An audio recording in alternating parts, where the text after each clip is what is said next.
Hi, Hi, welcome, Anita. thank you so So, much. yeah. So, joining me today on our very first powwow is Dr. Anita Madok from Mumbai.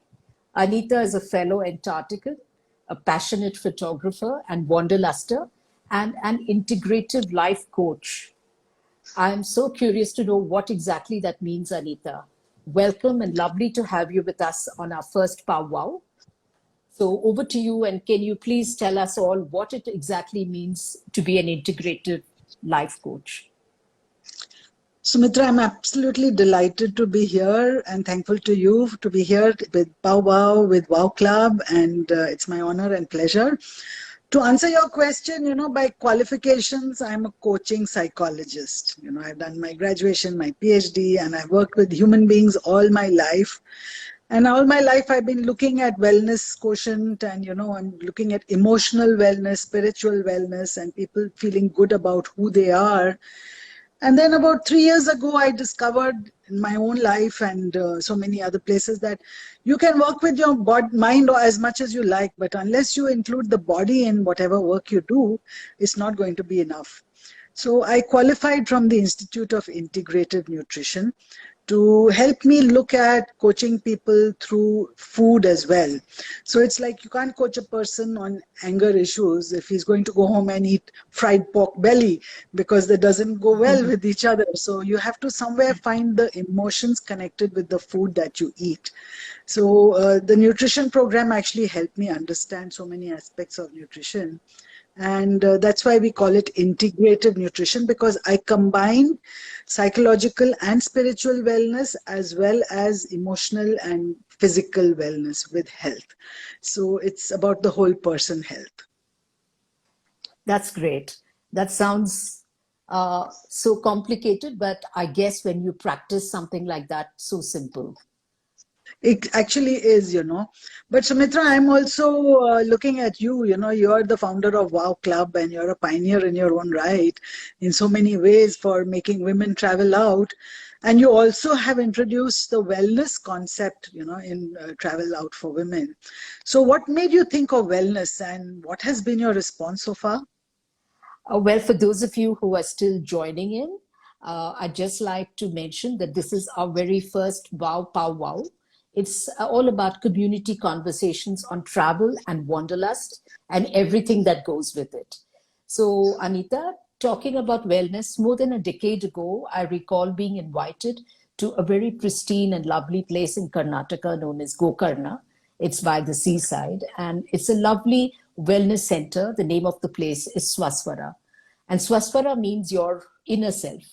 Actually, I didn't know too much about it. I went there with no expectations. I didn't even know what wellness meant or what it was.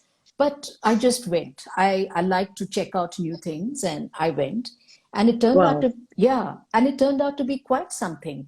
Besides daily yoga and meditation, quiet walks by the beach, Ayurvedic treatments, and stimulating massages, and of course the gorgeous accommodation. I think all these things matter so much when you go to rejuvenate and enjoy yourself. You actually have a whole house together. It's a full cottage, and I think you've been there, so I know what I'm I talking know, about. I know, Yeah, I know. yeah, and it's got a vastu. The style is a vastu, and it's really something. And it's so very different from a hotel room. So it gives you an opportunity for plenty of time for inner contemplation and me time. So me time is something that I think which all women are familiar about, and Oh, constantly yes. they're constantly looking for it. And somehow I knew in my heart that this is what women are looking for. I mean, all my trips are not wellness trips. They're trekking trips, they're adventure trips, they're sightseeing trips, they're gourmet, checking out gourmet food trips. If there is a whole bouquet of trips to choose from. But I think once a year or maybe twice a year, I kind of listen to my mind and body, like what you said some time ago about integrative, life, uh, dealing with the situations. And I know that wellness is something which is here to stay. and at least about 1 or 2 wellness trips in a year. And it's so nice. You don't need any passports, you don't need any paperwork, you just go.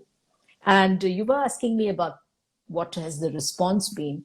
Well, the response has been phenomenal. The women from the ages of 25 to 70 years plus who are eagerly waiting their turn to go away Oh, for a rejuvenating Wow Wellness Week.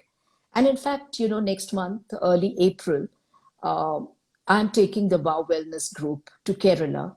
And I'm told that one of the resorts in Tekti, we've actually booked the entire resort.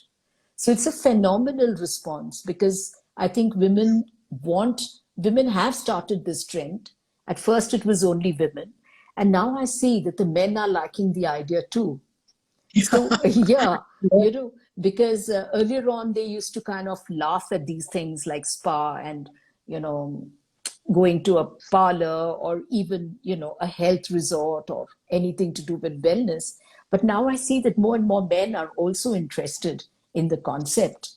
So we women have showed them the way, I guess, for all Yes, these. I Yes, absolutely. know. Yeah. So And so now, many empowered women, coming to Wow Club. Yeah, yeah, absolutely. and I think travel truly empowers women, and especially when, and even for a wellness week, they are empowered to say that, yes, I want to go and do some yoga and meditation. I want to get away and rejuvenate myself. Anyways, I was also thinking about something that worries many of us when we set out to go on a holiday. It's basically weight and weight management. Because, we feel that, okay, I'm going on a holiday, I want to eat all the good food, and I'm tired of, making the food at home for my family or making the menu at home. I want to go and try out new things and I'm going to freak out and binge. So that's the general mindset, that women have, and or men as well. And when you go on a holiday, but it's quite a tragedy when you come back and weigh yourself on the scale and you realize that you put on 2 kgs or 1 kg. So Oh, yeah, it's terrible. I mean, the whole oh pleasure Lord. of the holiday seems to have gone. So I feel that, tell us, Anita, how does one resist all that one sees on the table, when you're on a holiday? What are your expert tips on how to maintain your weight during a holiday? We are waiting eagerly to know. Well, I'm a health coach, and my clientele is largely, people who have problems with weight and want to lose weight, and also with diabetes and want to bring down their sugar levels. So I've been a reformed obese diabetic myself. So I have developed my own coping strategies, and these are what I always advise my clients, because it's some simple, practical things that you can do, to maintain your weight and in fact lose weight while on vacation, because a great opportunity to have fun without food, as well. So one of the biggest thing I feel is that every hotel you stay in usually has a breakfast buffet included in the package deal. And when breakfast buffet is included, it's a good opportunity to begin your day, and eat like a king. So breakfast like a king. Now, I am a vegan and I don't eat dairy and I don't eat non-vegetarian. So I look for the vegan items on the buffet and I usually find lots of sprouts. In most Indian hotels, you will find sprouts are always available in the breakfast buffet. If you go outside the country, you will find that mostly there is also lots of salad included in that. So I will first take a big bowl of sprouts and salad. And to me, that's a great breakfast. And then, there's fruit as well. And then you can have, if there are lots of Indian recipes which are always there on the buffet, nice idlis and, dosa. So you can have a small portion of that. And your tummy is full and you're set for the day, to get out and go out sightseeing and have fun. So eat breakfast like a king, and get your tummy full, because it's going to set you up for the day. How you begin your day is how the rest of the day will pan out. The second tip I would like to give is that, when it comes to dinner time, Many of the wow trips, I know we have always the dinners always in the groups, and the pink nights, and there's some singing and dancing and antakshari type of things going on. So I do believe that at dinner time, it's a good idea to, just enjoy the fun of the group, be with all your gal pals and your friends and sing and dance. And I try to, even at home, not just on vacation, I try to avoid eating grains for dinner. So rotis, dals, and breads, I try to avoid eating those so that, I sleep better when I don't have grains in my stomach at night. So I fill up on the vegetables, and I'll take dal, I'll take chanas if that's burn, or rajmas, which are high in protein. So I'll take these kind of things for dinner, and maybe a small bite of dessert. That's because I'm on vacation. Uh, my third tip is that usually on holidays, there's plenty of walking, and we always carry our walking shoes. They're always a part of my suitcase. So I have a wearable, and I'm very conscious of my 10,000 steps a day. I have to cover 10,000 steps every day. I go for a short walk sometimes once or twice a day, sometimes. But on vacation, I find that we usually land up walking a lot more because of the trips out, the excursions out. Whether it's in the city or whether it's in the forest or whether it's in Antarctica, we walked quite a bit, And even if you're going to a shopping mall, just to do shopping, there's a lot of walking to do. So if you have a wearable, keep the wearable on, and you'll find that you will be able to walk a lot during vacations. You don't have to necessarily work out. Um, Last November, when I had gone with I had gone to Nagaland and Mizoram, and I found that I was averaging 15 to 20,000 steps a day. And on one day, I actually did about 24,000 steps. Oh, wow, So that's quite something. yeah, and it was easy, because we were all in the group, and we were just going around the fort area, and we are trying to explore the fort. I didn't even realize that we completed 24,000 steps. So that day I felt, I've done my bit of workout and even more, and I could afford a little extra dessert at dinner. So be conscious that you're not there just for food. You're there to have fun. You're there to, have a walk, and you're there to enjoy people's company. And but I was thinking about the Swaswara and the other healthful holidays you have planned. So I do suppose that you do get very, very well balanced meal in such resorts, which are health focused and wellness focused, as compared to the tourist resorts.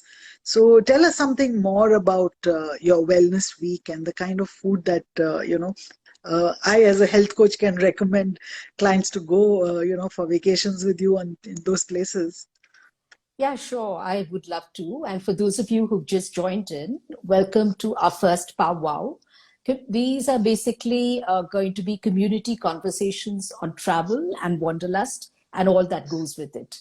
So, Anita, yes, if you go to a wellness place, it goes without saying that you get the food that they think that you should eat.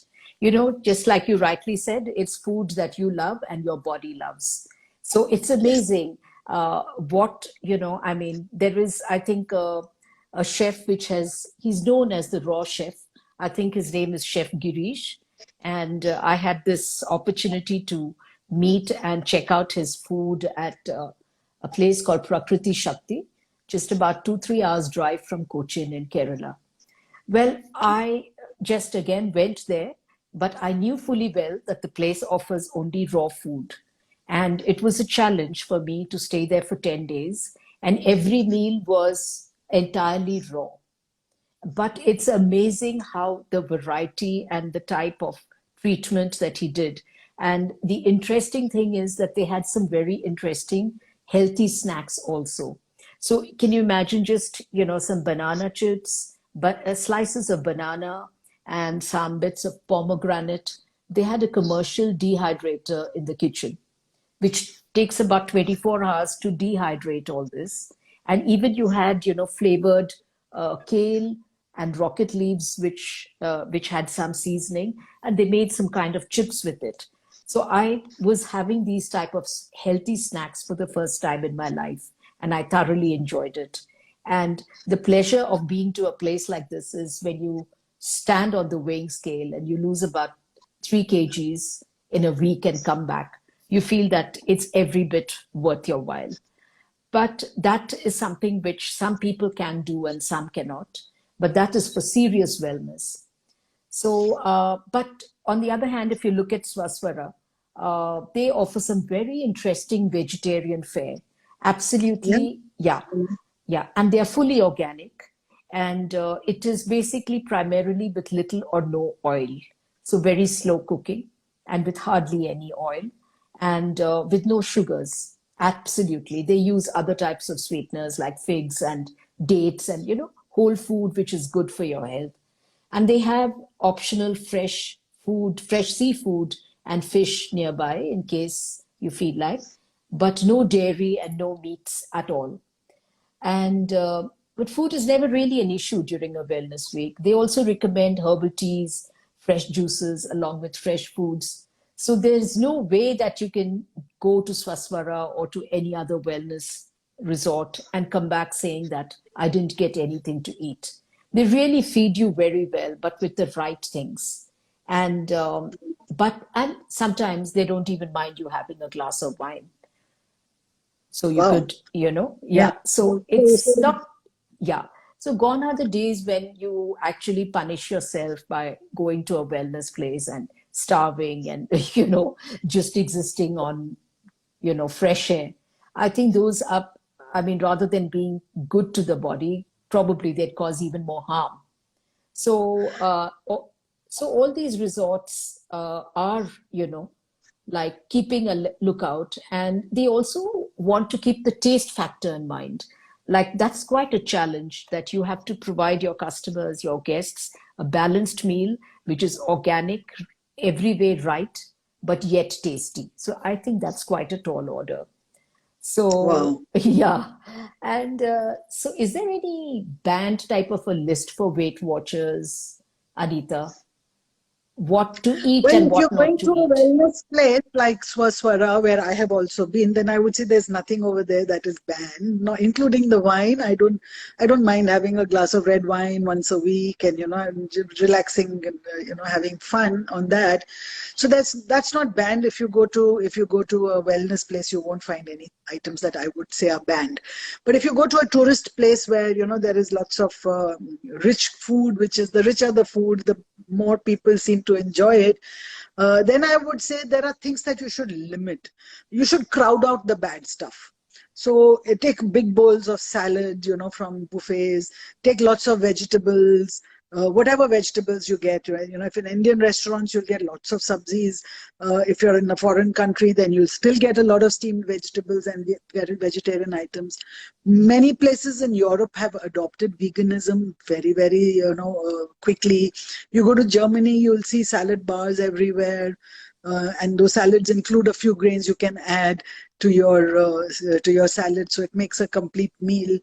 So I do believe that there's no such thing as a banned list, but stuff everybody knows. Fried stuff, carbohydrates, refined foods like maida based or white flour based kind of foods. We all know are nobody needs to be taught that. But the thing is that when we get out of home and go on a vacation, we tend to eat those more. But mindfully and consciously, you crowd out those items. I'm not saying don't eat a samosa. I'm saying eat a samosa, but have lots of salad also along with it. So Yeah. crowding out is a very nice way to manage the things that you really enjoy, but in limited quantity, so that you're balancing it out with other stuff. Another thing, I would ideally definitely not recommend you to carry food around and munchies in your bag. Normally when we're traveling in buses and in cars and in Qualis vehicles, then you land up keeping some namkeens in your bag, some peanuts in your bags. Those are the areas where, it may be fun, but then you focus on the eating and the conversation rather than looking at the sights and the wonderful scenery outside. So you don't really need, and you've just had breakfast and you sat in the bus, and you don't need to open your chips and wafers and, Yeah. and share those around. Yeah. But So it's never carry munchies in your bag. yeah, but it's Yeah. so strange, Anita, now that you mentioned this, because I remember even as a child when sitting in a train and the train is kind of hardly moved out of the platform when the families open up their, dabbas and they start eating, not because they're hungry, but everybody seems to think that when you go on a journey somewhere, you need to eat and you need to enjoy food. So Yes. I guess it's just, something that you have to tune your mind to. I think there was a time, when in the previous century, in the 1980s, 90s, and before that, as a child, I remember doing the same thing. But then in those days, when you traveled, you didn't get good food or clean food when you left home. So you'd be on a train journey and you'd be traveling through some wild wilderness and rural areas, and there would be hardly any stations along the way, and the food on the stations, you couldn't eat that. And so that was a practice that we started when there was no food available outside your home when you traveled. But today the situation is different. You've got so many options and so many choices. We don't need to open our dabbas as soon as we get on the, if you're sitting on a train and you probably spent an hour before that traveling around, getting to the station, and an hour before that packing your food. So by the time you get on the train, you're hungry. It's time to eat. Do not eat unless it's time for breakfast or for lunch or for dinner. That's my big tip for everybody. But Not to also have another the thing is in between meals. not to have meals of time of your routine, which you're used to in a normal situation. You're used to a certain routine of breakfast and a certain routine of lunch and dinner. Try and stick to the same timings. Don't eat unless you're hungry. That's for sure. And one more tip I'd like to give is, at dinner time, when you go down, dress up, you come back from a day of sightseeing, you want to change and shower and dress up, go down for dinner. I make it a point to wear some tight jeans or a dress with a tight belt, so that I get to know immediately, if my tummy is full and it's spreading out, I get to know, okay, now my tummy is too tight, I cannot afford to eat anymore. So that is one thing that I do, to make sure that I know when to stop eating. And instead, what I do is in my bag, I keep a pouch of, mixed seeds in which I mix some pumpkin seeds, some sunflower seeds, some melon seeds, and, different kinds of things. And you roast them lightly before and spice them a little bit before and put them in the pouch. That's something healthy to eat. It's not at all, there's no carbs in it. It's quite a keto food to eat.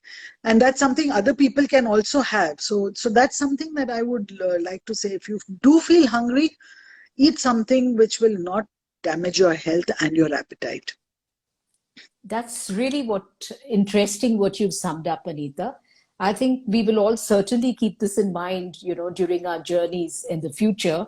And I'm making a mental note to myself that I need to buy that box of mixed seeds. It's on my to-do list for tomorrow. And I think I will Wow. remember you. I will remember you a lot during my journey to Definitely. Kerala. Yeah, Oh, definitely. You're leaving for yeah. Kerala tomorrow. Yeah, Wow. in 2, 3 days' time. Yeah. And so, Okay. what are the fun workouts that you can suggest? Like, for example, while driving up to Kerala, we're going to be spending 4 hours on the road. So, Yeah. what can we So I do? have a lot of girly workouts which have been downloaded on my phone, and YouTube is a great place to find great workouts. So there are, I mean, you just say workout while in the car in a passenger seat. When you've got a 4 hour journey, you can't sit, and you probably will break only once for a short 5 minute halt, to take a pit stop. So 4 hours of sitting is the next smoking. So it's like it's killing it. It's really damages your butt hurts, your body is stiff. So there's an excellent workouts on YouTube. If you just search and say workouts in the car while traveling, long distances, you're bound to come up with. And I know I've done that. So I just put my phone on the seat in front of me, and I just start doing that. And there are friends who can sometimes join in also doing that workout, and it gets your body while sitting in a car completely, energized, and it's fun to do, and it's something new that you can kind of take up and get everybody else in. And even when you're in a hotel room, after dinner, you can just have everybody do a little Zumba dance, which are, there's so many of them available on YouTube, which you can just download and you can just watch and you can just tune in. And there are many other fun girly workouts which you can do.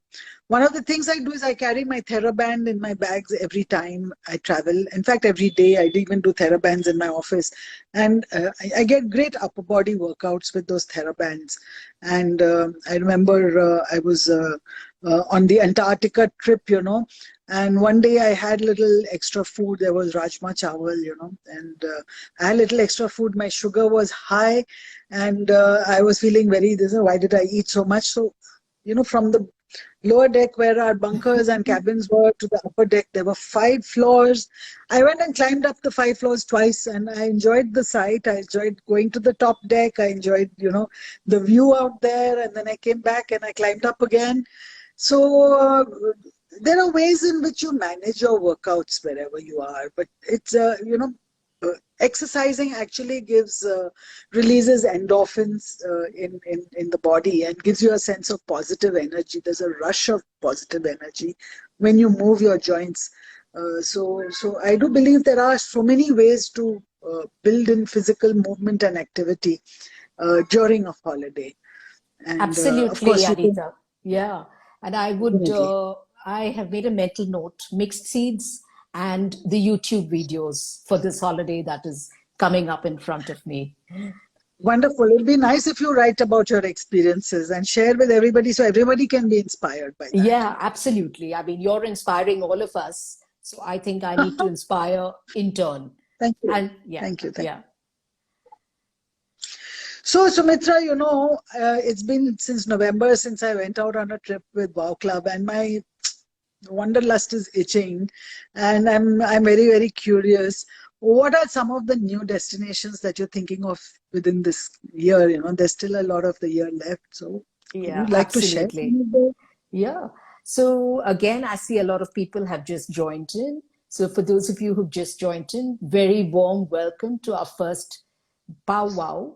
It's community conversations on travel and wanderlust and everything related to it. So, travel has been off and on, as everybody knows, since the last 2.5 years. And just as we thought that, January onwards, we're going to go full swing, we had to again interrupt and close for a while, then again start. So I've been catching a bit, we've all been catching a bit of travel in between the waves. And I hope no more waves rock us as such. But now, yeah, and Wow has already traveled to Kashmir, Turkey, Egypt, and a few other places this year, and including small trips to Chettinad and, Pondicherry and Andamans. And now we are looking at early May, we are looking at Spain, Greece, and Turkey, and followed by Ireland and Scotland. So I'd like to mention that in Ireland, we are introducing the Dingle Peninsula Drive, which is one of the 50 best drives in the world. And it's going to be amazing. It's right besides the Atlantic Ocean. So, you can visualize it. And then Scotland, of course. Yeah. I think this trip we are going to a non-touristy destination in Scotland known as the Isle of Skye. And probably we look at the Isle of Jura too, which people who like single malt will know that that's famous for the single malt. And Yes. yes, and then we have, for people who want to stick to India this year, we have our normal trips to Leh Ladakh and to Kashmir Valley between May and June. And then later on in the year, I think South Africa is a very, very interesting destination.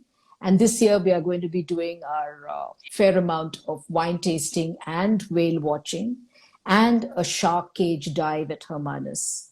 So I Shark like Cave Dive. shark cave dive. You actually get to see the sharks really close. So that's for Wow. some, yeah. And then, of course, the rest of the time, we will be looking around for the big five. And then, Anita, we're going to be majorly wandering in South America, I think easily one of my favorite continents, the other one being Africa, between July and August. So South America is huge. It's a big continent. And I think that this time we are taking in lovely Argentina and its wine and culture, Peru and Machu Picchu, so sacred and definitely with a soul, and Bohemian Bolivia, I mean, this is something really crazy, and we're taking in La Paz and the witches market, and it's quite a crazy kind of a place, you know. It's a place where women wrestle, as in professional wrestling, which I discovered Okay.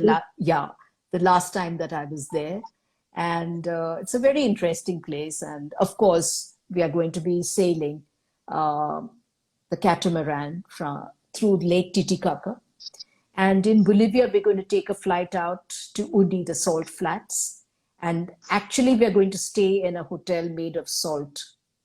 This is actually made of salt bricks. Oh, that's amazing. Yeah. And I know living in a salt house is very good for health because there's a whole therapy called salt therapy. And Oh, you okay. sit in a salt cave and it's very good for the lungs and people with lung problems.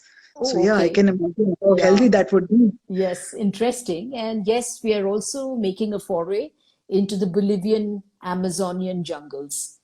So that's a lot of adventure, but we have our other trips. We have the Valley of Flowers and Harki-Dun Trek and different things happening. And yes, the mother of all trips, Antarctica, is again up in January 2023. And so this is primarily, what I've been thinking of. And coming to think of, you know, Antarctica, can you tell us quickly about how you stayed off the grand buffets and the cheeses? Just can you sum it up in two, three sentences? We'd love to share that. Yes, Sumitra, that Antarctica trip, you described it rightly as the mother of all trips, because it really is, and it's a once a lifetime. And I hope I might get there one more time and during my lifetime, but it's something that is a life-changing experience to get to Antarctica. When I went on the trip with you just before the pandemic and lockdown happened, I had just recently, lost weight. I had just recently, left diabetes. I had just recently turned vegan. And I was very determined. That was my first trip out. I was very determined and very strong. I'm not going back to my old ways of I eating. Doesn't remember, matter. yeah. And this is the trip that was my biggest. If I said if I can do it for this trip, I can do it for every other trip. So it was a testing ground for me. So I didn't mind not looking at the cheeses. I didn't mind because I'm vegan. I didn't mind not looking at the milk and all the desserts which were milk based and all the non-vegetarian items. There was lots of salads to choose from, and I would begin with a huge plate of salads. There were lots of very interesting vegetarian dishes also, and I didn't feel one day. We had an Indian chef, I remember, but he didn't cook Indian meals. It's just that one day I asked him to make for me, and he made for me rajma chawal. That was a really delicious treat for me. But I didn't find, and there was always nuts at the, walnuts and almonds at the cereals counter, and I did find one difficulty that there was no whole grains. There was a lot of bakery items, but they were all white color flour based, which I wanted to avoid. So I did land up taking some potatoes, which are again not that great, but at least it's a better option. So I did land up taking some potatoes to cover up for the carbs that I did not get on the whole grains, because I do believe the grains are a very important part of your diet, and I didn't want to deprive myself of that. So that was something, and I was resolute that I'm not going to. I remained connected with my body throughout the trip because I think when we went to Antarctica, it was also a bit of endurance, the cold weather and the ship and the Drake's Passage and all the turbulence we encountered during the Drake's Passage. It was very important for me to stay connected with my body during that trip and not become mindless about it. So I would listen to my stomach, I would talk to my tummy, and I would say, what do I want to eat today? And make the right choices. It's as simple as that. Just look at the buffet options. And I begin by rewarding myself. So every time I said no to something like which was not healthy and it was not going to do me any good and it was not food that would love me back, I said, no, I may love you, but if you don't love me back, I don't love you either. I just push it away and I'd pat myself on the back and say, shabash, that was great. You did a good job. You said no to that food, and that became the beginning of a new way of saying no to the wrong food.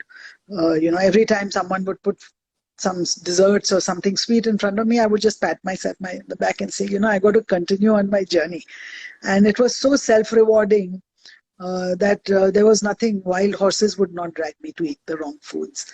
So I That's was totally, yeah, that's totally wonderful, Anita. I mean, I know, how difficult it is to resist and to teach and train yourself to resist and say no to the bad choices in foods is incredible.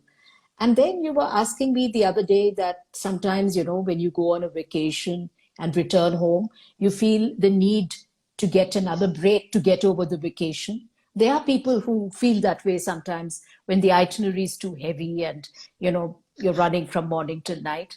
So that's a challenge which I have to face quite often when planning an itinerary. I have to make the perfect balance between having some me time and doing, tick marking all the to-do lists over there. So that is something which I see. And I also have to ensure that there is no time hanging on you, so that you get bored. So that's, and then maybe, I try to mix and match, maybe just stop and gaze at the mountains outside your room or go for a brisk walk by yourself. I do encourage people to do that. So do you think that's a good idea? Absolutely, I mean, I think the itinerary should not be something that tires you out, and I hated that we wake up in the morning and we get out there and then we just go sightseeing till we burn out for the day. And Yeah. then we come back so exhausted and tired and we are not in control of our minds and we have nothing, but to And just then eat and then drink. we eat. Yes, yes, Yeah, then exactly. we overeat because we've just burned out and we are just too tired to even look Yeah, at making. yeah, yeah. So I believe So a balanced, itinerary. You do a bit of sightseeing, you come back, you rest, you go by the poolside, you go watch a sunset somewhere in the forests, and you go for a light stroll in the evening, spend time on the poolside. And I think we should have itineraries which are more balanced. They yeah, give you time to relax and recuperate from the day's work, and then you dress up and go out for a performance in the evening or a nice dinner somewhere in the evening. So I do believe that we should have a balanced itinerary, not one of those. And so the only option is either you go for these hectic tours or you go for the wellness retreats where there is only time on your hands and there's nothing uh, else to do yeah. except But like I mentioned, a wellness retreat is okay once a year. But when you're yeah, going traveling very far, you want to see everything, and you want to yeah, photograph, you want to do so many things. So I've also come up with this idea of asking people to take an extra day here and there, as extensions, so that you can explore at your own will and things. So that yeah. brings me to looking at the time. I think we are past 8. So people have to have dinner at the correct time, like you said. So I Absolutely. think we will reserve the next, round of conversations for some other time. And at that time, we will talk about the balanced itinerary, keeping your health and your physical and mental fitness in mind. And I'd like to thank you so much, Anita, for all your valuable tips. Welcome. And Welcome. It's my honor and my pleasure to be here with you and yeah, renew my connections with you because I've always looked up to you as being a pioneer and an adventurer in your own way. So you've been a role model for many women travelers and you have led many women to break barriers within themselves and empower themselves to get out there on their own and travel, with you. So I think yeah. it's been an honor, totally honor for me here. Thanks so much for your sweet words, Anita. And the thing is that it's my greatest pleasure today that apart from, facilitating women to travel, I've been able to form this very close community of women who care for each other. They're friends all over the country and outside also connected. And I would like to say a big thank you to the community and to all of you who are listening in. And our community conversations on travel and wanderlust and all that goes with it will continue. So stay tuned to WOW and take care and bye, all of you. Thank you so much. Bye. Bye. Bye. Bye. Bye.